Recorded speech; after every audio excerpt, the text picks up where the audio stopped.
میرے دوستو اس ویڈیو کو شروع کرتے ہیں، لیکن اس سے پہلے اپنے نبی پاک صلی اللہ تعالی علیہ وسلم پر ایک مرتبہ درود پاک پڑھ لیں۔ Faisal Urdu voice YouTube channel دیکھنے اور سننے والے تمام دوستوں کو السلام علیکم۔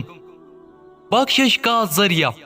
میرے دوستو، لوگوں میں سب سے زیادہ محبوب وہ ہیں جو اللہ عز و جل سے گناہوں کی معافی مانگتے ہیں اور نافرمانی کا راستہ چھوڑ کر دل و جان سے اس کی جانب پلٹ جاتے ہیں۔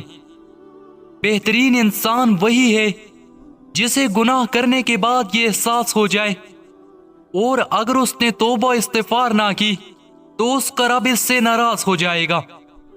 میرے دوستو، نبی کریم صلی اللہ تعالی علیہ وسلم خود بھی کلمہ استغفار کو محبوب رکھتے تھے اور اپنی امت کی بخشش کے لیے روز کثرت سے استغفار فرماتے تھے۔